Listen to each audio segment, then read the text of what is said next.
할렐루야. 말씀을 함께 봅니다. 요엘서 2장입니다. 요엘서 2장 26절 우리 함께 봉독합니다.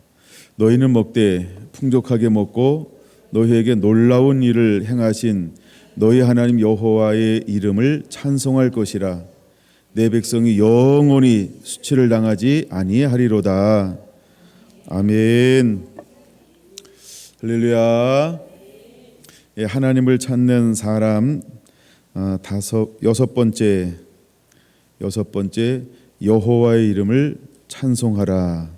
이런 소제목으로 함께 은혜를 나누겠습니다. 여호와의 이름을 찬송하라. 이런 소제목으로 은혜를 나눕니다. 우리가 지난 한 주간 동안 요엘서의 말씀을 통하여 함께 말씀 세미나를 나누었어요. 요엘서가 새롭게 보이기 시작하죠. 요엘서가 또 새롭죠.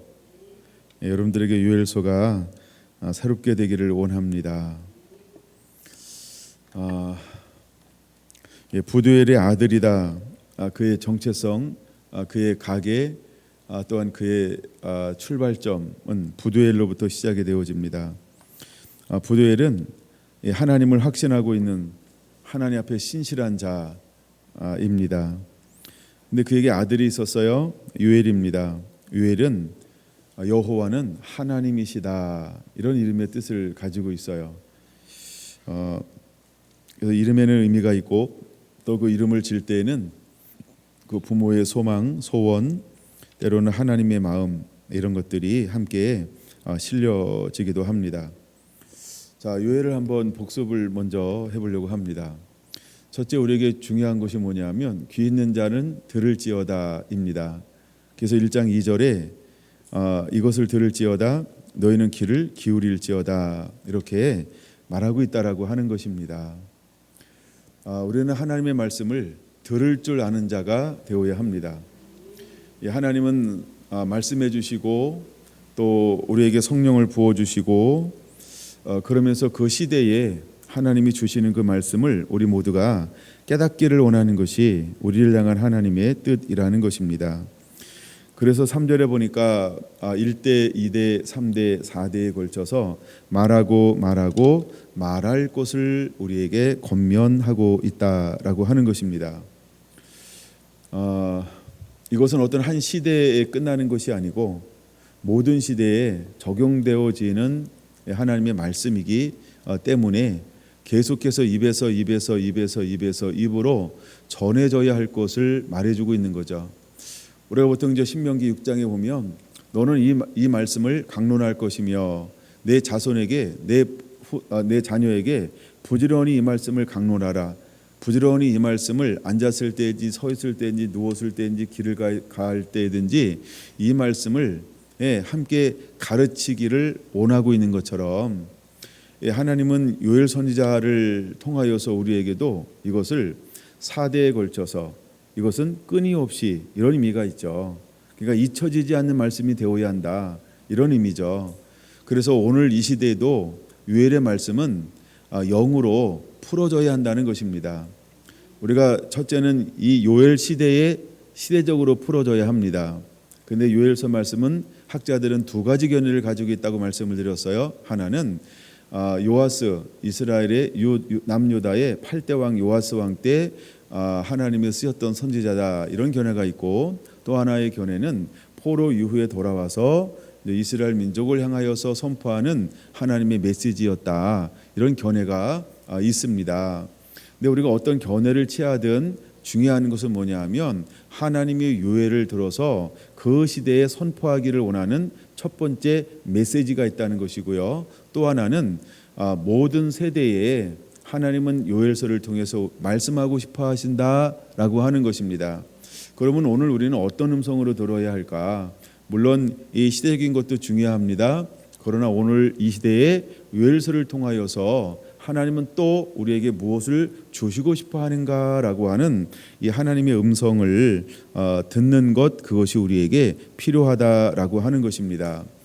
4절에 보니까 여기 보면 이제 메뚜기과에 속한 파충, 메뚜기, 느치, 황충 이 네 가지가 소개가 되어지고 있다라고 하는 것입니다. 근데 이 파충이나 메뚜기나 느치나 황충은 무엇의 도구냐 하면 하나님의 도구라고 하는 겁니다. 근데 하나님께서 이런 도구를 언제 보내는가라고 하는 다른 다른 선지서를 보면 언제 보내는 것으로 나오냐 하면 이스라엘 민족이 하나님을 떠나고 불순종하여 다른 신들을 섬겨 패역할 때 하나님이 징치하는 도구로 쓰고 있는 것 중에 하나가 파충이요, 때로는 느치요, 때로는 메뚜기요, 때로는 황충이었다라고 하는 걸 볼 수 있어요. 그래서 그 다음에 이 파충이나 메뚜기나 느치나 또 이 황충은 무엇을 의미하냐 하면 단순히 어떤 그 메뚜기과에 속한 어떤 이런 것이 아닌 주변 국가, 주변 나라들인 것을 우리가 알 수 있습니다. 그래서 그 부분을 2장 25절에는 내가 전에 너희에게 보낸 큰 군대 곧 메뚜기와 느치와 황충과 팥중이가 먹은 횟수대로 너희에게 갚아주리라 라고 말하고 있다는 것이죠. 그래서 큰 군대라는 거예요. 큰 군대라고 말하는 것은 이스라엘로서는 감당할 수 없는, 이스라엘로서는 지켜내야 지킬 수 없고 이길래야 이길 수 없고 방어할래야 방어할 수 없고 피할래야 피할 수 없는, 화친을 맺을래야 화친을 맺을 수 없는 그런 세력들을 말하는 거죠. 그게 뭐 작게는 블레셋도 있었고 그다음에 또 누구죠? 뭐 에돔도 있었고 뭐 수많은 뭐 주변 국가들이 끊임없이 이스라엘을 그렇게 괴롭힘을 당하는 도구로 쓰이고 사용했어요. 크게는 애굽이 있었고 아수르도 있었고 바벨론도 있었고 그 이후에는 메데파사라든가 그다음에 헬라라든가 그리스 그다음에 로마라든가 끊임없이 이런 전 세계의 주변 강대국들에 의해서 이스라엘은 밟히고 또 밟히고 빼앗기고 빼앗기는 이런 정치적인 어떤 환란과 순환을 겪었다라고 하는 겁니다. 근데 놀라운 것은 이스라엘이 하나님 말씀에 순종하고 온전하게 하나님을 경배하고 하나님을 찾을 때에는 어떤 이 세상에 있는 주변 강대국보다 더 강력했다라고 하는 것이죠. 단순히 이스라엘이 뭐 정치적으로 군사적으로 문화적으로 강력했기 때문에 강력한 것이 아니고 하나님께서 함께함을 통해서 주변 나라에 평화의 마음을 주었다는 거죠. 때로는 이스라엘이 하나님을 잘 섬김을 통해서 주변 나라가 어떤 넘보기 시작할 때 하나님이 함께 하늘에 속한 영적 전쟁을 통해서 주변의 나라들을 전부 굴복시켰다라고 하는 거예요. 그래서 우리가 하나님을 경외하고 섬기면 작고 크고를 떠나서 전쟁은 여호와께 속한 것인데 하나님이 평강을 주었다는 거예요. 근데 요엘서 1장에는 이 하나님께서 4절에 이것을 허락했다라고 하는 것은 어떤 의미가 있는 것이냐면 요엘이 활동하던 이 시대에 하나님을 떠났다라고 하는 것입니다. 그래서 1장 5절이 굉장히 중요한데 1장 5절은 하나님이 유다에게 어떤 것을 허용하셨냐 하면 풍족함을 허용했어요. 넉넉함을 허용했어요. 기름진 것을 허용했어요. 그래서 많은 것들을 누리는 민족이 되었고 누리는 삶이 되었어요. 그래서 부족함이 없고 모자람이 없는 실제 그 삶을 살고 있을 때였습니다. 그래서 하나님께서 복을 줬고 은혜를 주어서 땅을 기름지게 하셔서 실제로 젖과 꿀이 흐르게 만들어 주었단 말이에요. 근데 이것을 가지고 어떻게 해야 되는데 하나님을 경외하고 하나님을 순종하며 하나님을 예배하고 가난한 사람들, 고아들, 그다음에 객들을 돌보는 이런 하나님을 예배하는 일에 우선적으로 하나님을 사랑하고 이웃을 사랑하는 일에 쓰고 사용할 것을 어떻게 취했다? 그들은 어떻게 취했냐 하면 1장 5절에 보니까 취하는 자들아 너희는 깨울지어다. 포도주를 마시는 자들아 너희는 울지어다. 이렇게 말하고 있다는 거예요. 그들은 하나님께 영광 돌려야 할 이것들을 사치하고 방종하는데 또한 자신의 욕심을 위해서 사용하기 시작했다라고 하는 것입니다. 여러분, 우리가 거듭났음에도 불구하고 우리는 무엇을 가지고 있나요? 우리는 육을 가지고 있죠. 그래서 우리는 영혼, 육으로 구성되어져 있는데 이 육이라고 하는 속성은 끊임없이 이 땅에 있는 것들을 추구하게 되어져 있죠. 예. 그래서 우리가 육신을 벗는 그날까지 우리는 계속해서 육신과의 전쟁을 벌여야 한다는 거예요. 오죽하면 사도 바울이 그런 고백을 했을까요? 오호라 이 공고한 몸에서 누가 나를 벗어나게 하랴, 누가 나를 구원할 수 있느냐. 그래서 이 사망의 몸을 입고 있는 이 육신의 정욕을 그는 끊임없이 자기를 쳐서 복종시키는 거룩한 씨름을 했다라고 고백하고 있는 것입니다. 근데 이 육신의 정욕을 이길 수 있는 것은 하나밖에 없다는 걸 그는 아는 거예요. 그게 뭘까요? 내가 짓고 내 안에 성령님이 사시는 거예요. 자기를 부인하고 하나님의 말씀 앞에 나를 쳐서 복종시키는 것이죠. 그래서 성령님의 온전한 인도함을 받을 때 이 육신의 야망과 욕심을 능히 이길 수 있다는 걸 그는 깨달았던 거예요. 그래서 그는 날마다 매일매일 자기를 죽이고 부르심을 향하여서 달려가는 삶을 살게 되었던 것입니다. 자, 이제 욕심을 품음을 통해서 그들 가운데 어떤 것이 실제로 왔는가? 하나님께서는 파충류를 보내고 메뚜기를 보내고 느치를 보내고 황충을 보내서 모든 푸르른 것들을 다 어떻게 했습니까? 갉아먹게 만들었어요. 없애버리게 만들었어요. 그 다음에 우리가 말씀을 떠날 때 일어나는 현상 중에 하나가 하늘의 문을 닫아버리는 거예요.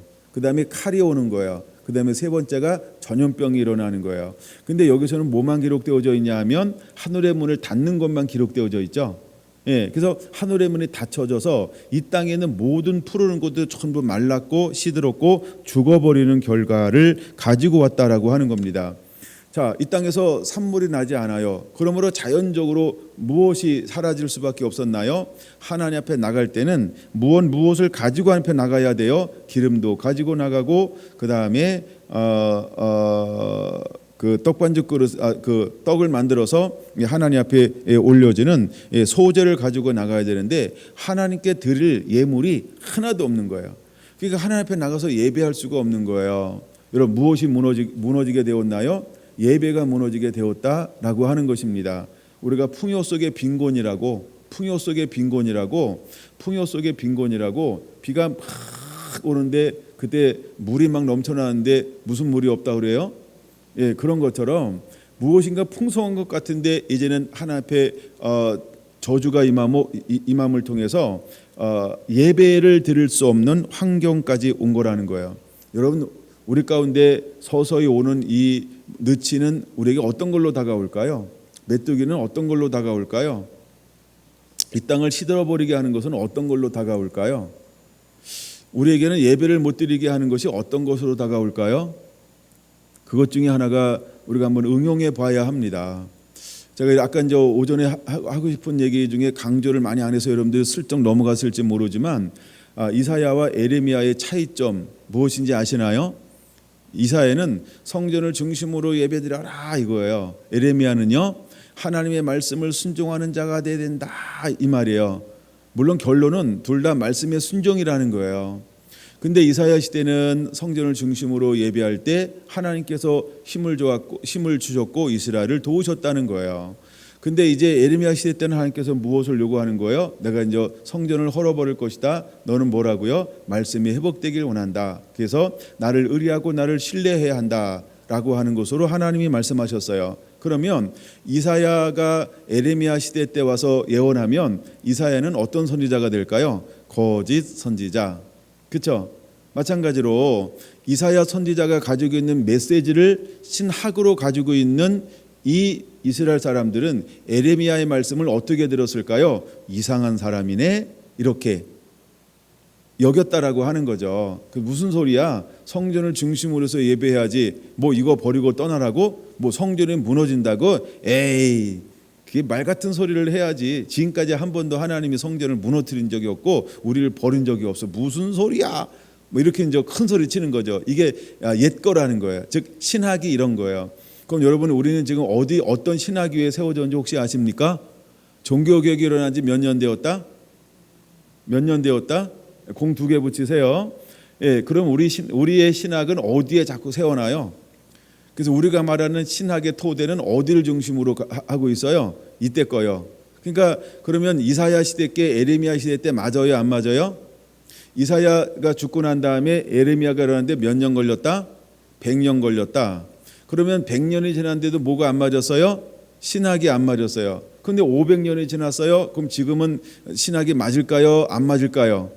맞는 것도 있지만 안 맞는 것도 있다. 근데 많은 사람들이 500년 개혁 신학에 안 맞으면 오늘 신학을 뭐라고 이야기해요? 이상하네. 요 정도면 얼마나 좋겠어요. 그렇죠? 나랑 다르네. 아, 이럴 수도 있구나. 그렇게 바라볼 수도 있는데 야, 저거 한번 귀담아 들어야 돼. 이렇게 바라보면 얼마나 좋겠어요. 그렇죠? 500년 전하고 다르면 전부 뭐라고 평가합니까? 그렇죠? 이단이다. 이렇게 이야기한다는 거예요. 그래서 에레미야는 이사야의 신학으로 보면 에레미야는 어떤 사람이다? 이단 사설을 가지고 있는 사람이었다. 여러분 우리가 이렇게 넓게 한번 바라볼 수 있어야 합니다. 실제로는 우리가 살고 있는 이때는 또 종교 개혁의 신학자들 토대 위에 자꾸 올려놓으려고 그러죠. 근데 그들은 이미 몇 년 전 사람들이다. 500년 사람들이라는 거예요. 그러면 500년의 시각을 가지고 500년의 문화를 가지고 오늘 현대를 평가할 수 있을까요? 살아갈 수 있을까요? 집을 세울 수 있을까요? 여러분 500년 전의 문화 가지고 사실래요? 싫은가요? 근데 신학은 500년 전 거를 이게 기초라고 이야기하고 있다라고 하는 거예요. 여러분 이런 거 한번 생각해 봐야 됩니다. 그래서 앞으로 무엇이 필요하냐면 살아있는 말씀의 영을 가진 사람들, 약간 이상하다고 느껴지지 않기를 원하는데 나중에 이 부분을 좀 더 제가 이제 풀어드릴게요. 그래서 오늘날 이 시대에는 여러분 이 시대에 맞는 옷을 입어야 한다는 거예요. 그래서 하나님은요 이 시대에 맞는 것으로 우리에게 또다시 말씀해 주실 거라고 하는 거죠. 근데 무엇을 조명하여 말씀해 주냐면 이 하나님의 성경을 통하여 우리에게 조명해 줄 거라는 거예요. 그래서 적용이 이 시대에 맞아야 한다라고 하는 것이죠. 우리가 팬데믹이 일어나기 전에, 즉 코로나가 일어나기 전에 교회론이 코로나가 일어나니까 무너졌다라고 말씀을 드렸죠. 그러면 무너졌다 이 말은 뭐냐 하면 다시 세워야 한다 이 말이죠. 그러니까 무너졌으면 다시 세워야 하는 것처럼 여러분 우리의 신학도 이것만 고소하는 것이 아니라 그래서 현대 신학이라고 하는 게 있어요. 근데 정통 신학자들은 현대 신학을 약간 이렇게 무시하는 경향이 있거든요. 근데 무시하는 그 사람은 고대 500년 전에 살고 있어요. 현대에 살고 있어요. 예, 현대에 살고 있어요. 그래서 그 쫓아다니면서 계속 민원 청구해야 돼요. 500년 전처럼 사세요. 이렇게. 왜 현대로 살라고 그래요? 막 이렇게 막 민원 청구하고 막 그래야 돼요. 계속 막 이렇게 댓글 남기고 막 아니면 1인 시위하고 막 그래야 돼요. 그러면 500년 전의 신학만 가지고는 안 되고 현대 신학이 반드시 필요하다라고 하는 거죠. 그래서 우리가 요엘서를 볼 때 어떤 시각으로 보는 것도 필요하냐면 오늘 이 말씀이 우리에게는 어떻게 적용되어져야 하는가라고 하는 관점도 필요하다라고 하는 것입니다. 자, 그래서 모든 것이 메마름이 왔어요. 이제 이 메마름이 왔을 때 우리에게 요구하는 것은 무엇이냐면 철저하게 회개할 것을 요구하고 있죠. 철저하게 회개할 것을 요구하고 있어요. 2장 12절 이렇게 말합니다. 여호와의 말씀에 너희는 이제라도 금식하고 울며 애통하고 마음을 다하여 내게로 돌아오라 이렇게 말합니다. 근데 옷을 찢지 말고 무엇을 찢어라? 마음을 찢어라 이렇게 말하고 있어요. 이제 마음에 할례를 봐줘야 한다는 거죠. 옷이라고 하는 것은 외형적인 거라고 한다면 마음은 중심적인 것들을 말하죠. 그래서 하나님은 우리가 외형적인 것이 아닌 중심의 변화, 즉 심령의 변화가 일어나기를 원한다라고 하는 것입니다. 우리 하나님은 그제나 이제나 어떤 하나님일까요?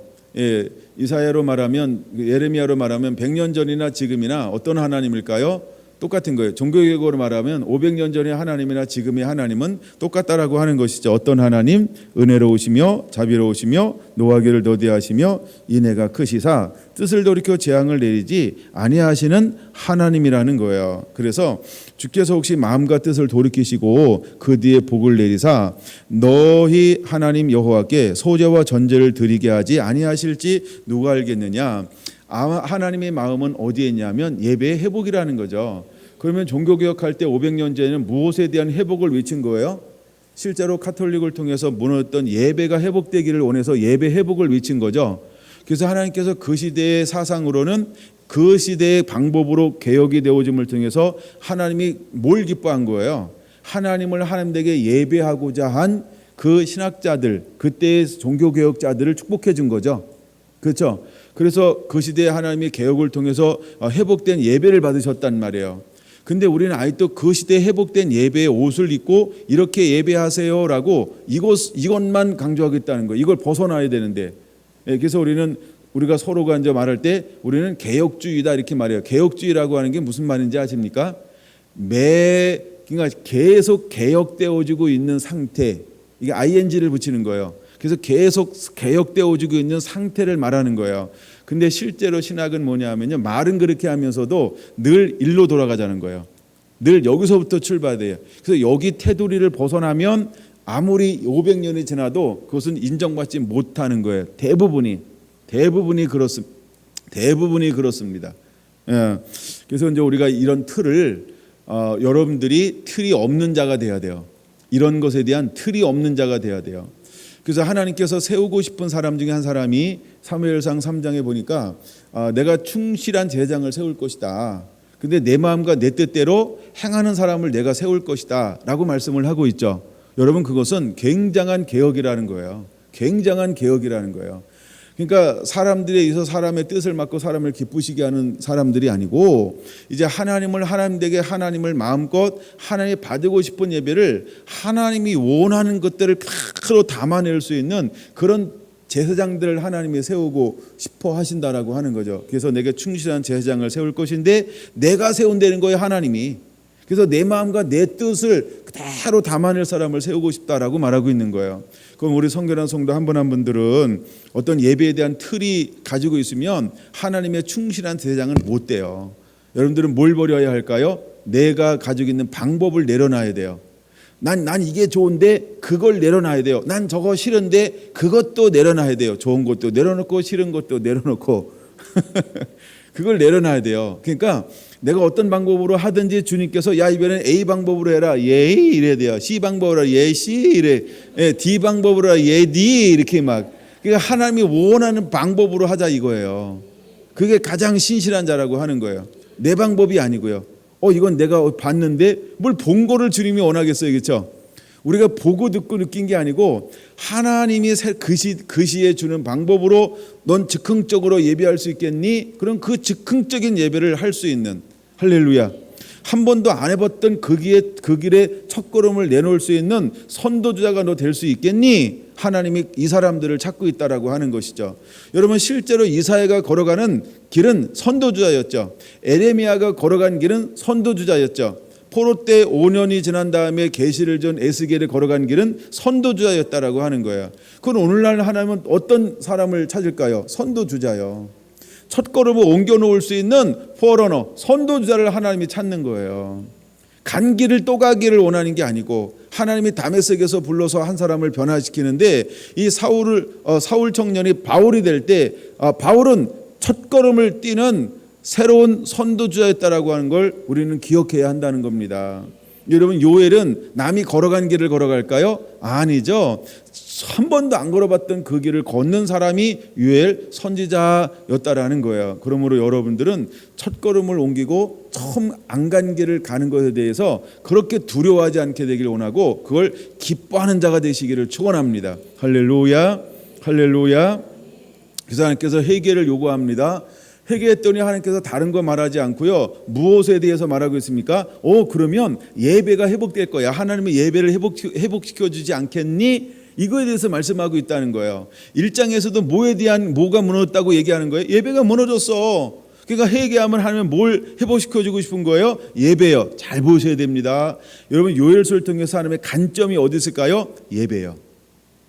하나님은 예배 회복에 대한 어마어마한 관심을 가지고 있는 거예요. 그래서 우리가 회개하잖아요. 2장 18절, 그때에 여호와께서 자기 땅을 극진히 사랑하시어 그 백성을 불쌍히 여겨주실 거예요. 왜 불쌍히 여겨줄 거예요? 하나님을 예배하고 하나님을 경배하고 하나님의 형상이 회복돼서 하나님의 것을 누려야 되는데, 하나님 말씀에 불순종해서 하나님이 다 모든 걸 이렇게 걷어버렸거든요.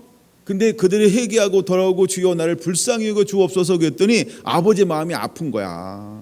그래서 하나님이 회개하는 자들을 극진히 사랑하셔가지고 그들에게 이제 무엇을 회복시켜 주길 원할까요? 다시 예배할 수 있도록요 땅을 회복시켜 주는 거예요. 그래가지고 야 하늘은 열려, 야 이른 비 늦은 비 시작, 아침마다 이슬 시작. 이래가지고요 땅에 막 비가 내리기 시작하니까 말랐던 거, 시들어버렸던 거, 죽었던 땅이 살아나기 시작해요. 땅에 촉촉하게 적셔지기 시작하고요, 땅에 적셔지니까 어떤 역사가 일어나요? 생명이 노래하기 시작하는데 우후죽순 일어나는 거예요. 그렇죠. 우후죽순 막 생명들이 막 싹이 올라오는데 이야 막 땅에 춤을 추고 호흡하고 찬양하기 시작하는 겁니다. 결실하기 시작했어요. 어떻게 결실하기 시작했나요? 24절 마당에는 밀이 가득할 정도로 결실했고요, 독에는 새 포도주와 기름이 넘치도록 회복이 되었다라고 하는 것입니다.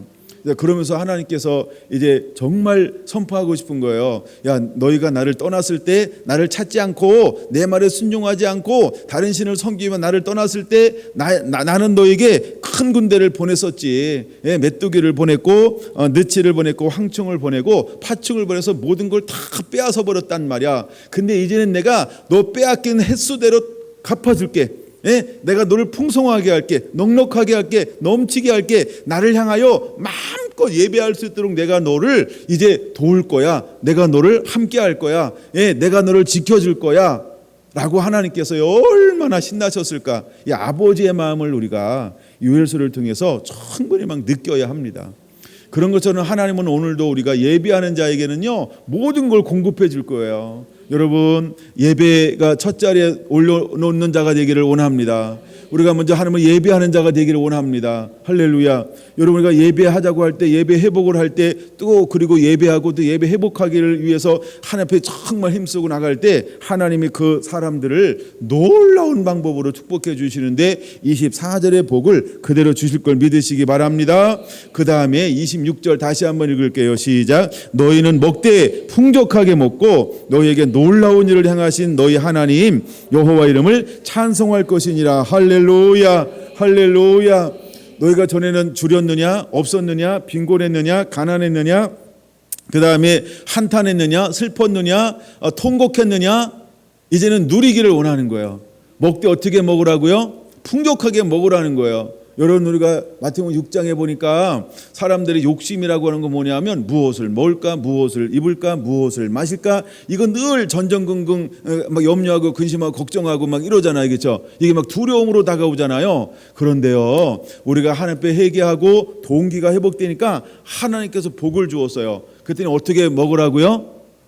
이게 얌전하게 말해서 그런 거예요. 어떻게 먹으라고요? 풍족하게 먹으라. 그냥 양껏 먹으라는데 이 말은 배 터지게 먹어라 이 말이에요. 지금은 아끼지 말라는 거, 아끼지 말라는 거예요. 저처럼 다이어트 노력하지 말고 마음껏 드시라는 거예요. 살 빼실 분 빼곤 다 맛있게 드시기 바랍니다. 네. 그 제가 성공 계속하고 있어요. 앞자리 바뀐 걸 아침마다 유지한다는 건 엄청난 기쁨입니다. 오늘도 아침에 앞자리를 확인하고 내려왔어요. 네. 너무 행복합니다. 어제하고 오늘은 제가 허리띠를 풀기로 했기 때문에 어제 얼마나 맛있게 먹었는지 몰라요. 그렇게 맛있게 먹었는데 정말 0칼로리인가 봐요. 앞자리를 유지하고 있어요. 제가 아침마다 새롭고 막 이래요. 놀라운 은혜가 임하고 있습니다. 놀라운 은혜가 임했어요. 제가 26절 보면서 너무 감사했어요. 먹되 어떻게 먹으라고요? 풍족하게 먹으라는 거예요. 만족하게 먹으라는 거예요. 이거는 1장 5절하고 달라요. 1장 5절은 사치잖아요. 방탕이잖아요. 그건 욕심이잖아요. 2장 26절은 뭘까요? 누림이라는 거예요. 이건 누림이라는 거예요. 그래서 1장 5절하고 2장 20절은요 정반대예요. 그래서 우리가 누림에서는 뭘 할 수 있어요? 1장 5절에서는 그게 하나님이 안 계시거든요. 그러니까 하나님의 이름을 찬송하며 예배할 수가 없어요. 근데 2장 26절은 누림이니까 거기 뭐가 있어요? 하나님을 예배하고 하나님을 찬양하며 하나님을 높이며 하나님이 주인입니다라고 하는 걸, 하나님은 나의 공급원입니다라고 하는 걸, 하나님과 친밀함, 하나님과 친함, 이것이 2장 26절에는 전부 존재한다는 말이에요. 근데 1장 5절에는 친밀함이 없어요. 친함이 없어요. 가까이함이 없어요. 하나님이 두려운 존재야. 근데 2장 26절에는요, 하나님이 어떤 존재일까요? 너무나 사랑스러운 존재. 할렐루야. 너무나 좋으신 분. 할렐루야. 여러분에게 마음껏 누리면서도 하나님의 오심이 여러분에게 정말 행복이라고. 할렐루야. 여러분 행복이 되기를 원합니다. 정말 하나님이 우리와 함께하는 것이 여러분에게 축복이 되기를 원합니다. 할렐루야. 여러분 그 마인드가 우리에게 회복이 되어져야 돼요. 그러니까 모든 공급원 되시는 하나님은 나의 주인이십니다. 이게 회복돼서 우리 안에 하나님을 예배하려고 그러고 감사하려고 그러고 그분 앞에 머무르려고 그러고 그분이 막 그냥 그 사랑스럽게 느껴지잖아요. 이 마음이 우리 안에 회복이 되어져야 돼요. 그래서 정말 그러고 난 다음에 하나님이 하고 싶은 게 뭐냐 하면 2장 28절이에요. 그게 뭘까요? 내가 내 영을 만민에게 부어주리니. 오늘 이 시대에 하나님께서 영을 누구에게 부어줄까요? 하나님이 주인 된 사람, 그래서 하나님의 것을 누리는 사람, 하나님의 주신 것을 인하여서 하나님에게 영광을 돌릴 줄 아는 사람, 이런 사람을 하나님은 찾고 있는 거예요. 할렐루야. 제자들에게 말씀이 풀어졌을 때 제일 먼저 일어나는 게 무엇이냐 하면 하나님을 경배하고 찬양함이 회복되었어요. 그리고 마음의 자유함이 회복됐어요. 얼마나 기쁘고 즐겁게 예루살렘을 향하여 올라가는지 나도 그렇게 한번 올라가고 싶어요. 예. 여러분들이 매일매일 집에 갈 때 막 엉덩이를 막 세 바퀴 반 돌리고 막 가야 돼. 이렇게 막 실룩실룩하면서 막 춤을 추면서 너무 하나님이 기뻐서 이것이 그 제자들의 마음이었다는 거죠. 그러니까 26절이 이루어지니까 제자들의 마음속에 온전한 마음이 회복되죠. 예배가 회복되죠. 삶이 회복되죠. 주님을 향한 중심이 회복되어지죠. 아까 얘기했던 13절이 회복되어지잖아요. 마음을 찢고, 그렇죠? 그래서 하나님 어떤 하나님? 노하기를 도제하시는 하나님, 자비로우신 하나님, 은혜로우신 하나님, 그다음에 인애가 많으신 하나님, 막 그 하나님의 성품이 내 안에 크로 다가와서 그 하나님이 내 하나님이에요. 이제 두려운 하나님이 아니고요. 분노하시고 빼앗아가고 멸하시고 어비하시고 그런 분이 아니고요. 인애하신 하나님으로요, 자비하신 하나님으로요, 긍휼의 하나님으로요, 사랑의 하나님으로 다가오신 그 하나님을 경험하는 거예요. 그때 하나님께서 그 사람에게 뭘 부어줄 거냐면 이제 하나님의 영을 부어줄 거예요. 반드시 하나님의 마지막 때에 쓰실 사람도 어떤 사람이냐 하면 하나님의 영으로 충만하게 해서 하나님이 쓰고 사용할 거라는 거예요. 이것이 여러분들이 되기를 원합니다. 여러분들이 되기를 원합니다. 그러면 여러분 꿈을 꾸고 환상을 보고 예언하는데 한 번도 그런 영적인 세계를 경험한 적이 없어요. 근데 하나님이 성령을 부어주면요, 한 번도 경험하지 못했던 새로운 세계를 맛보기 시작할 거예요. 그러면 우리 그때 이렇게 고백해야 될지 몰라요. 어머 이게 웬 떡이니? 어머 이게 웬 떡이니? 어머 이게 웬일이야? 어머 이거 뭐야? 그렇게 희한하기도 하지. 그러면 안 되고 희한하긴 하겠지만 하여간 웬 떡이니 막 이렇게 이걸 우리가 환영할 줄 아는, 그걸 받아들일 줄 아는 마인드의 변화가 일어나게 될 거라는 것이죠. 근데 이것을 누가 계획해 놓은 거예요? 하나님이 계획해 놓으셨어요. 근데 우리가 500년 전통에 세워놓으면요, 지금 일어나는 것을 뭐로 바라볼까요? 신나리 까먹네 이럴 거예요. 그러니까 이걸 이해를 못합니다. 담아내지 못합니다. 이걸 용납할 수가 없습니다. 용납할 수 없다고 하면 성령이 하는 일에 거부할 거 아니에요. 성령이 하는 일을 거부하면 용서받을 수 없는 죄를 범하게 되는데 그 죄가 어떤 죄라고요? 성령 해방죄라고 하는 죄를 짓게 될 가능성이 굉장히 많은 거예요. 그러므로 여러분들은 이제 하나님을 즐거워하는 자가 되어야 합니다. 그래서 예배가 회복되어져야 합니다. 그런 상태에서 성령을 부어주셔서 정말 꿈을 꾸고 환상을 보고 예언한다. 저는 한 번도 그런 신령한 꿈을 꾼 적이 없어요. 저는 예언한 적이 한 번도 없어요. 여러분들은 환상을 본 적이 한 번도 없어요. 근데 성령을 딱 부어주잖아요. 그럼 그때부터 한 번도 안 해본 것들을 계속해서 할 거예요. 계속해서 할 거예요. 할렐루야. 그러니까 여러분들이 해봤다 안 해봤다 봤다 안 봤다 이게 뭐예요? 이게 뭐예요? 자꾸 의문문 갖지 마. 먼저 그 의문, 주여 이게 뭔지 주님 가르쳐 주세요. 준분한테 물어봐야지, 그렇죠? 안 준 나한테 물어보면 제가 다 몰라요. 가끔 이제 주신 분은 하나님한테 물어보세요. 주님 이게 뭐예요? 주님 이게 뭐예요? 그리고 정말 이거 어린아이처럼요. 뭘 주잖아요. 그럼 막 그걸 기뻐할 줄 알아야 돼요. 제가 꿈을 꿨어요. 꿈을 주신 하나님을 찬양합니다. 오늘 꿈을 줬어요. 그리고 끝. 그다음에 그 다음날 또 꿈을 주잖아. 오늘도 꿈을 줬는데 이제 이 꿈을 매일매일 주는데 내가 도대체 무슨 꿈인지 몰라요. 꿈 좀 가르쳐 주세요. 그럼 그때부터 주님이 어떻게 할까요? 그렇죠. 그러니까 내 안에 뭐가 있어야 돼요? 하나님을 아는 자. 그래서 꿈을 가르쳐 달라 그래야 돼요. 환상을 가르쳐 달라 그래야 돼요. 예언을 가르쳐 달라고 그래야 돼요. 할렐루야. 하나님이 우리에게 주는 거는 내 생각을 뛰어넘어요. 내가 아는 지식의 세계를 뛰어넘어요. 내가 가지고 있는 학문의 세계를 뛰어넘어요. 그렇죠? 내가 가지고 있는 과학을 아는 세계를 뛰어넘을 거예요. 내가 가지고 있는 논리라는 영역을 뛰어넘을 거예요. 그러니까 내 머리로 판단하고 내 머리로 이해되는 것만 받아들이려고 하지 마세요. 예? 그냥 우리는 그 전능하신 하나님 앞에 그것을 맡기는 것이 필요해요.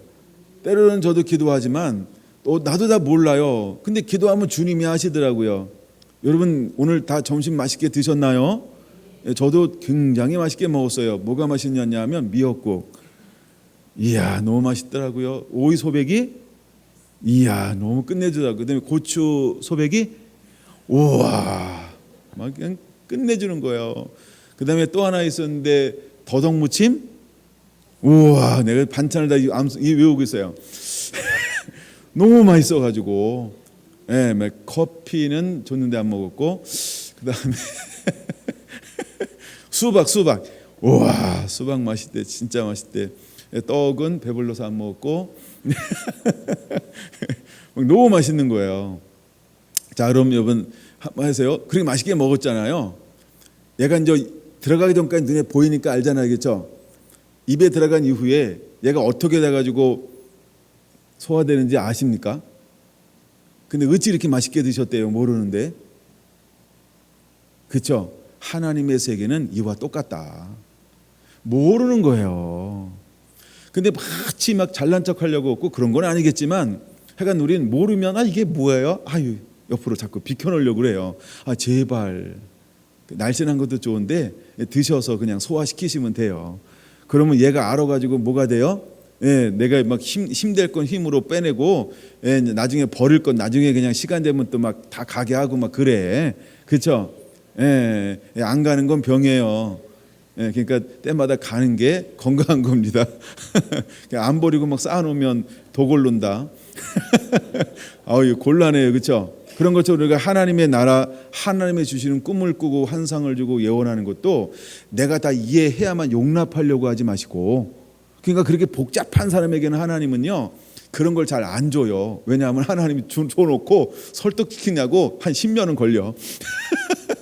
그러니까 하나님 날 설득 좀 시켜주세요. 제발 그것 좀 안 했으면 좋겠어요. 그냥 주면 그냥 우리 하은이처럼 그냥 좋아하면 돼요. 표현도 좀 하고 할렐루야. 표현도 좀 하고 하은이가 표현을 좀 잘하더라고. 그래서 표현도 좀 하고 막 그래. 엄마 닮았나? 그래서 막 표현도 좀 하고 막 이래야 돼요. 그러니까 막 얼마나 하나님은 그렇게 우리가 반응할 때 하나님이 기뻐하는 거예요. 할렐루야. 이제 하나님께서 앞으로 여러분들에게 은혜를 열어주실 거예요. 은혜를 열어주실 거예요. 여기 지금 도약들이 예비되고 있어요. 도약이 올 겁니다. 기대하시기 바랍니다. 그러면요 순전한 마음, 즉 어린아이 같은 마음으로 주님하고 계속 씨름하세요. 이거 보여줘서 감사합니다. 보는 걸 감사해 일단. 그렇죠? 우와, 감탄만 해도 괜찮아. 몰라도 괜찮아. 우와, 좋잖아, 그렇죠? 제가 밤마다 향기를 맡는데 그 천사의 나팔이요.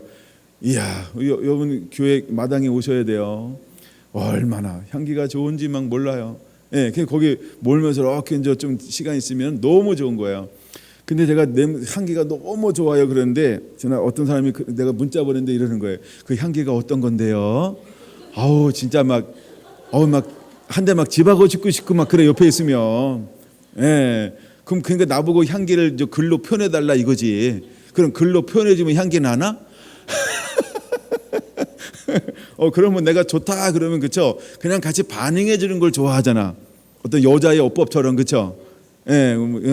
가끔 여자들이 뭔 이야기하면 남자가 꿋꿋이 따지면은 그 남자가 남자의 어법이고 여자들은 그냥 같이 동감해주고 같이 이렇게 호응해주고 그러면 그걸로 되는 거잖아요, 그렇죠? 내가 향기 좋다는데 그 향기가 어떻냐고 나한테 물어보면 아우 진짜 인간아 이래야 돼요. 마찬가지로 하나님도 우리에게 꿈을 주고 환상을 주고 예언을 막 주기 시작해요. 그러면요 그냥 반응하세요. 예? 그냥 그걸 너무 좋아요. 내게 이걸 보여주시니 감사해요. 너무 감사해요. 내가 오늘 이걸 봤어요. 근데 이걸 알아요, 몰라요? 몰라도 괜찮아. 일단 보여주기 시작한다는 게 어마어마한 변화가 일어나는 거예요. 내 인생 가운데, 그렇죠? 안 보고 싶어요? 꿈 안 꾸고 싶어요? 환장할 정도로 환상도 좀 보고 막 이래야 되잖아, 그렇죠? 우리 막 눈만 감아도 보이고 떠도 보이고 막 그렇죠? 와, 막 이러고 싶은 거예요. 막 누구 딱 생각하면 그냥 막 뭐가 생각나고 그렇죠?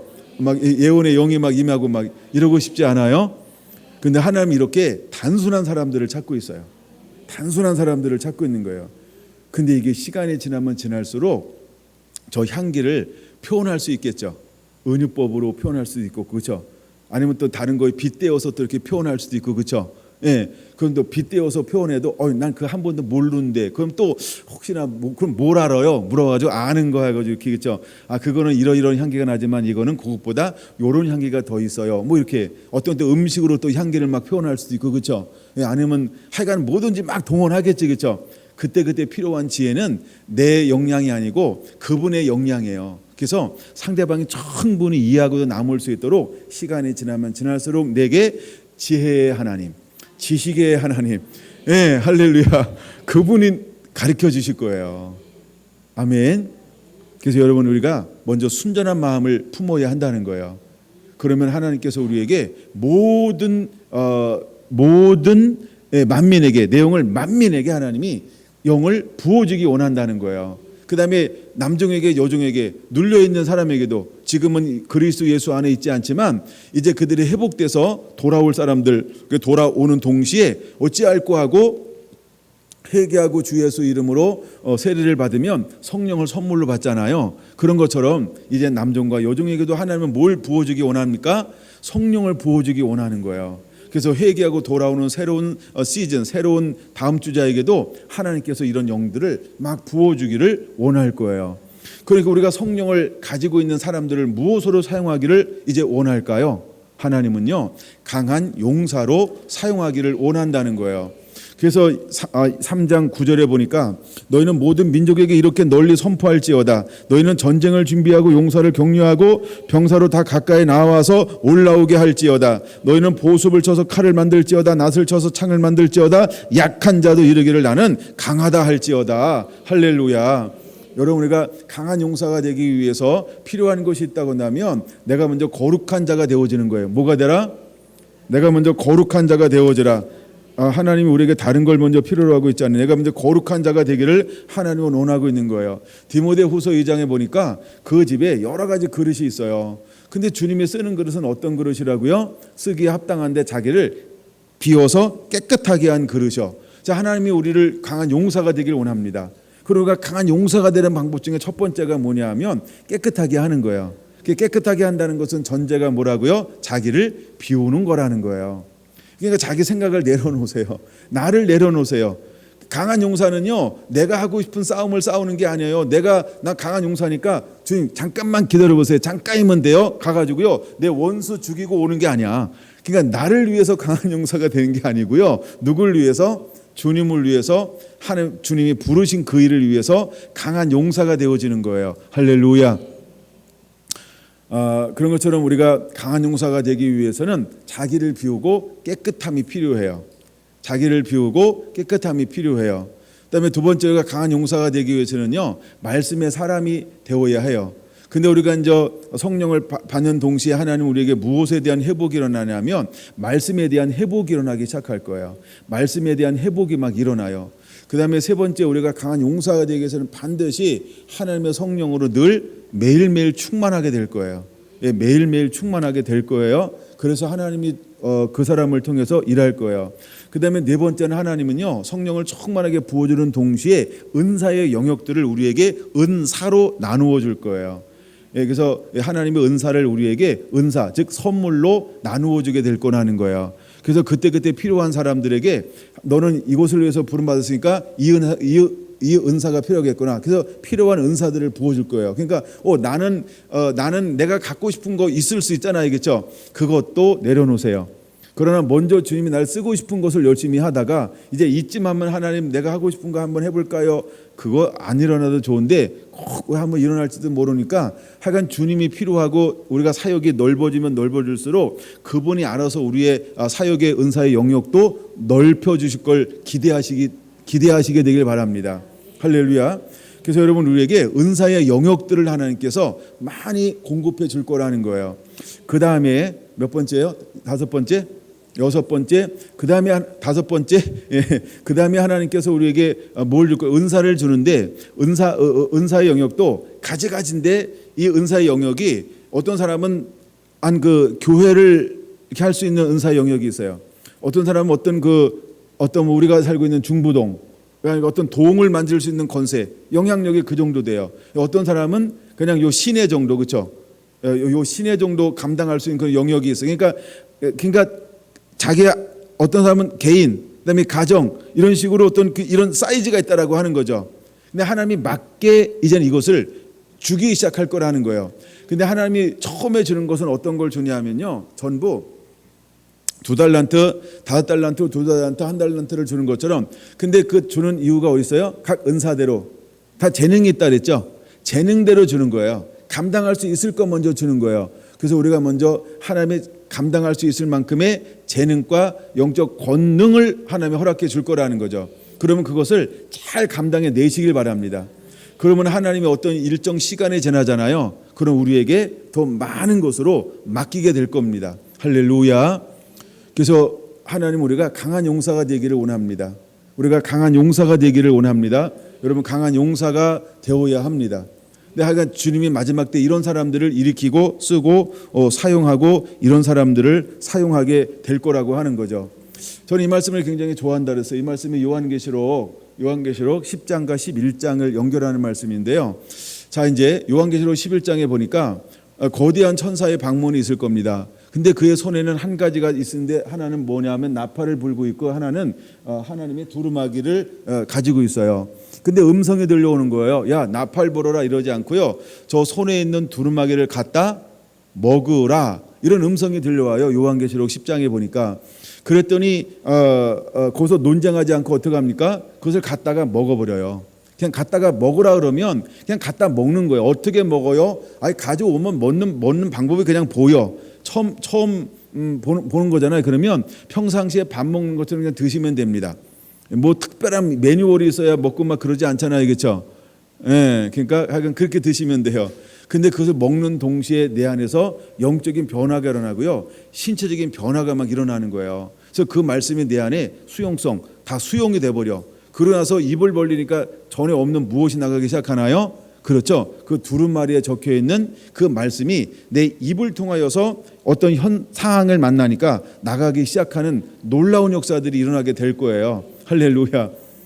여러분 이제 우리는 저런 강한 용사가 하나님이 예비하고 준비시킬 것입니다. 그러면 여러분들은 주의 손에 붙들린 강한 용사가 되기를 예수님의 이름으로 축원합니다. 그래서 저걸 다시 먹어야만 돼요. 마지막 때 주자는요, 저 말씀을 먹지 아니하면 마지막 때의 주자로는 하나님이 쓰지 않아요. 쓸 수가 없어요. 왜냐하면 하나님의 매뉴얼, 하나님의 계획, 하나님의 마음을 다 못 담아내요. 그래서 이제 마지막 때 쓰임 받을 사람들 대부분과 대초수를 하고 잃어버린 영혼들을 구원하며, 즉 3장 18절을 행할 사람들은 저것을 전부 먹는 사람이 되어야 한다는 거예요. 그래서 그 배 안에서 말씀이 솟아납니다. 그 시적인 말씀이 솟아나요. 때에 맞는 말씀이 막 솟아나요. 실제로 제자들이, 사도들이 그런 삶을 살았고요. 사도 바울이 그런 삶을 살았고요. 그 다음에 마지막 때 쓰임 받을 사람들도 그렇게 하나님께서 만들어서 하나님이 쓰실 거라는 거예요. 할렐루야. 그게 이제 3장 18절에 나오는 말씀들이기도 합니다. 그래서 3장 18절은 신부가 이루어야 될 어마어마한 사역을 3장 18절로 정해 놓은 거예요. 요해를 말하는 거예요. 그런 걸 위해서 우리가 저 말씀을 먹으라 그럴 때는 말씀을 먹는 그런 은혜가 임하게 되기를 원합니다. 그다음에 마지막 때 이제 시편 149편에 보면 하나님께서 우리에게 시편 149편을 한번 찾아볼까요? 예, 시편 149편 6절부터 볼게요. 이제 여러분 1절부터 9절까지 다 한번 몇 번씩 읽어보시기 바랍니다. 짧으니까. 자, 6절. 그들의 입에는 하나님에 대한 찬양이 있고 그들의 손에는 두 날 가진 칼이 있도다. 이곳으로 문 나라에 보수하며 민족들을 벌하며 그들 왕들은 사슬로 그들의 귀에는 철고량으로 결박하고 기록한 판결대로 그들에게 시행할지로다. 이런 영광은 그의 모든 성도에게 있도다. 할렐루야. 할렐루야. 자, 그들의 입에는 뭐가 있다고요? 하나님에 대한 찬양이 있어요. 그들의 손에는 뭐가 있다고요? 두 날 가진 칼이 있어요. 근데 잘 보세요. 근데 찬양이 있고 칼이 있는데 그것을 가지고 뭐하라고 말합니까? 문 나라에 보수하며 또 민족들을 벌하며 또 그 왕들은 사슬로 묶으며 그 귀인들은 철고량으로 결박하고 기록된 판결대로 그들에게 시행할지로다. 이 두 가지를 함께 한다는 거예요. 그렇죠? 하나는 뭐냐면 풀어놓아 자유케 하고 영혼을 살리고 또 하나는요 심판하고요. 묶고 결박하는 게 심판이고요. 근데 이걸 누굴 통해서 행할 것이냐면 강한 용사. 그래서 이것을 뭐라고 부르냐면 영적 전쟁이라는 거예요. 그래서 영적 전쟁은 풀어놓아 자유케 합니다. 그래서 이사야 61장에 하나님의 성령이 임하면 눌린 자, 자유한 자를 풀어놓아 자유케 한다라고 말하고 있는 것처럼 누가복음 4장에 이 말씀을 인용하면서 예수님이 실제로 마귀에게 눌린 모든 사람들을 풀어놓아 자유케 하는 거죠. 이것이 가장 큰 영적 전쟁입니다. 근데 영적 전쟁하는 이유는 뭐냐 하면 잃어버린 영혼들을 구원하기 위함이라는 거죠. 그리고 주의 오심을 예비하는 거라고 하는 거죠. 근데 저 강한 전쟁이 일어날 때 실제로 이런 일들이 영적 안에서 영 안에서 이것이 일어나게 될 거라고 하는 걸 믿으시기 바랍니다. 다니엘이 어떤 때를 깨달았을 때 제일 먼저 다니엘을 택하는 게 뭐냐 하면 다니엘서 9장 이하에 중보 하나님 앞에 엎드려서 기도하기 시작하더라는 거예요. 기도할 때 하나님께서는 어떻게 하십니까? 그의 기도를 들으시고 그 다음에 주어질 계시를 또 그에게 부어주기 위해서 하나님의 메신저를 가져오게 만들죠. 이건 새로운 계시를 말해요. 근데 이 계시가 풀어지면 어떤 일이 벌어질 걸 누가 알아요? 사단이 알고 오는 길목을 차단해 버리는 거예요. 강력한 전쟁을 하고 있는데 이걸 돌파를 못하는 거예요. 그때는 하나님의 복이 있다가 누구를 보내요? 군대 장관 미가엘 천사장을 보내서 돌파를 만들어 놓고 가브리엘은 다니엘에게 내려오게 만들죠. 그러니까 다니엘에게 뭘 전달합니까? 지혜와 총명을 주러 왔다. 새로운 계시를 받아내기 위한 것을 그 그릇을 또한 그 준비하기 위해서 하늘의 것을 그에게 부어주는 거예요. 그 다음부터 담아내는 게 뭐냐 하면 마지막 때 되어져야 할 비밀한 것들을 받아내는 거예요. 그럼 오늘 이 시대에 여러분 우리가 어떻게 준비가 되어져 있어야 할까? 여러분 우리는 하나님을 누릴 줄 아는 자가 되어야 합니다. 누림 안에서 여호와 영광으로 계속해서 충만해야 할 줄로 믿습니다. 그러면서 우리는 무엇을 하는 자가 되어야 할까? 성령으로 충만하고 성령으로 충만함으로 끝난 것이 아니고 이제는 하나님이 원하시는 대로 영적 그 고지를 점령하기 위해서 강한 용사로 준비되는 자가 되어야 할 줄로 믿습니다. 할렐루야. 강한 용사로 준비가 되면 그 안에는 3장 18절 같은 놀라운 일들이 실제로 시작되는데 이제 그들이 머무는 곳에 단포도주를 실제로 만들어냅니다. 또한 그가 가는 곳들마다 젖들이 회복이 되어집니다. 그러니까 땅이 회복되어지는 거예요. 땅을 회복시킬 수 있어요. 그래서 그럼 왜 회복시킬 수 있냐면 그에게는 생수가 있기 때문에 그렇습니다. 그는 그 모든 유다의 모든 시내에 물을 흘려보낼 수 있어요. 물을 흘려보낸다라고 하는 것은 뭐냐 하면 땅을 회복시킨다 이 말이에요. 근데 물이 들어가면 회복하는 것처럼 이 물은 무엇을 의미한다고 말씀을 드렸죠? 여호와의 말씀. 그래서 여호와의 말씀이 들어가면 심령이 살아나게 되어져 있습니다. 그래서 우리가 심령이 살리는 것은 딱 하나밖에 없어요. 복음의 말씀이요, 믿음의 말씀이요. 그래서 우리가 말씀을 풀어놓는 거예요. 그래서 제자들이 나가서 말씀을 풀어놓을 때 어둠은 떠나가고 심령들이 깨어나는 것처럼 유다의 모든 시내에 이제 시내가 흐르게 만드는 사역으로 일어나게 될 것입니다. 자, 그 다음에 네 번째 무엇이 회복되어지냐 하면 요엘서 3장 18절이죠. 무엇이 회복되어지냐 하면 하나님의 성전에서 샘이 이제 흘러나오기 시작할 거라는 거죠. 하나님의 샘에서 샘이 흘러나온다. 이것은 뭘 풀어놓는 거예요? 하나님의 임재를 풀어놔요. 하나님의 생수의 강을 풀어놓는 거예요. 이것은 하나님의 영광이라고 말합니다. 이걸 우리는 영광이라고 그럴 때 셰카나이의 영광, 이 영광이 풀어지게 될 거라는 거죠. 그래서 영광을 풀어놓으니까 이렇게 표현할 수 있죠. 영광을 운반하는 자. 그래서 하나님은 마지막 때에 이 강한 용사들을 통해서 이 네 가지 일을 행하게 될 거라는 것이죠. 그런데 이 네 가지 일을 행하는 것은 강한 용사인데, 이 강한 용사는 결국 누구다? 주님이 원하시는 신부를 통해서 이 일을 이루게 될 것이다. 할렐루야. 여러분들이 말씀을 들으면 또 들으면 들을수록 이 말씀이 정리가 되기를 원합니다. 할렐루야. 다시 한번 요엘서의 말씀을 정리해 보겠습니다. 우리 먼저 듣는 자가 되어야 합니다. 두 번째, 사치와 방탕, 그 다음에 욕심으로부터 우리는 이기는 자가 되어야 합니다. 이곳 안에 있을 때 우리는 모든 것을 다 잃어버립니다. 근데 이제 이것에 대해서 회개하고 돌이키면 하나님은 우리를 예배를 드리기 위해서 이것을 회복시켜 주실 것입니다. 그래서 메마른 곳을 하나님께서 단비를 내리기 시작함을 통해서 독에는 미리, 그 다음에 통에는 마당에는 밀이 바뀌었어요. 마당에는 밀이 가득하고 독에는 새 포도주와 기름이 풍성하게 하셔서 이것을 우리가 마음껏 먹되 누림입니다. 우리가 이제 누릴 줄 알게 됩니다.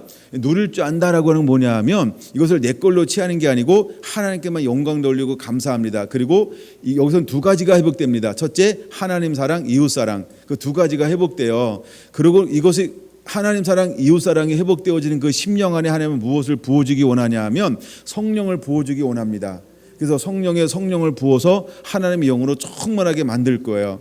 그럼 하나님의 영이 임하면 그 사람만이 할 수 있는 게 뭐냐면 강한 용사가 되는 거예요. 그래서 강한 용사인데, 강한 용사는 시작이 뭐냐면 전쟁을 거룩하게 하라. 그래서 거룩한 전쟁을 치를 수 있는 사람이 되어지는 거예요. 그래서 이제 거룩한 전쟁을 하는 자가 되어야 합니다.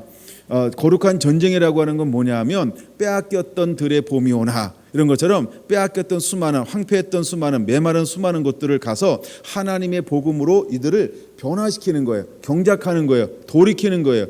새롭게 그들을 일구는 거예요. 이런 사역을 하기 위해서 3장 18절에 그에게는 네 가지 선물을 공급해 주는데, 첫째, 그는 뭘 공급할 수 있냐면 단 포도주를 공급할 수 있다. 단 포도주라고 하는 건 뭐냐면 양식이라고 하는 거예요. 양식은 우리가 이제 마태복음 6장에서 보는 것처럼 일용할 양식인데 영의 양식, 육의 양식, 이 두 가지를 다 공급해 주는데, 단포도주라고 할 때 그냥 육의 양식이 굉장히 강합니다. 그래서 우리의 일상생활에 필요한 모든 것을 공급해 줄 것이다. 어떤 삶이 회복되고 경제가 회복되어지고 이런 놀라운 역사들이 일어나는 게 단포도주, 여기에 담고 있는 거고요. 그다음에 두 번째, 젖들을 흘릴 것이다라고 하는 것도 땅에 있는 양식이 회복될 것이다. 그걸 말하는 거고요. 그다음에 이제 두 번째, 세 번째는 영적인 부분이 더 강한데, 그래서 유다의 모든 시내에 강이 흐르게 될 것이다. 이 말은 이제 하나님의 말씀을 통해서 잃어버린 심령들, 죽어 있는 심령들, 잠자는 심령들을 깨워서 하나님께로 돌이키게 될 것이다. 라고 하는 말씀이고요. 그다음에 단순히 말씀으로만 돌이키는 거로 끝나는 것이 아니고, 빌립은 나가서 복음을 증거하는데 물살밖에 주지 않았지만 사도들은 그들에게 안수할 때 성령이 풀어졌던 것처럼 이제 마지막 때 사역자들은 무엇을 풀어놓게 될 것이냐 하면 하나님의 임재의 기름 부음을 풀어놓게 될 것이라고 하는 것입니다. 하나님은 저와 여러분들을 이렇게 쓰고 사용하기를 원합니다. 여러분, 성결한 교회가 이렇게 붙들려 쓰임받게 되기를 사모합니다. 할렐루야. 할렐루야. 요엘서에 대한 구체적으로 나눴던 말씀은 우리가 영상에는 하나도 올라가지 않았어요. 근데 여러분들은 음성 파일로 다 가지고 있으니까 계속 들으면서 또 은혜 받으시고, 또 오늘 제가 이렇게 한번 마무리에 다시 한번 이렇게 이걸 요약 정리해 주는 이유는 여러분들이 끊임없이 이것을 들으면서 도전받고 은혜 받으라고요. 할렐루야. 나중에 이 말씀이 여러분 더 깊어지면 제게 줬던 더 깊은 것도 여러분들에게 또 이렇게 자연스럽게 나누어 주고 막 그렇게 하겠습니다. 할렐루야. 네, 기도하겠습니다.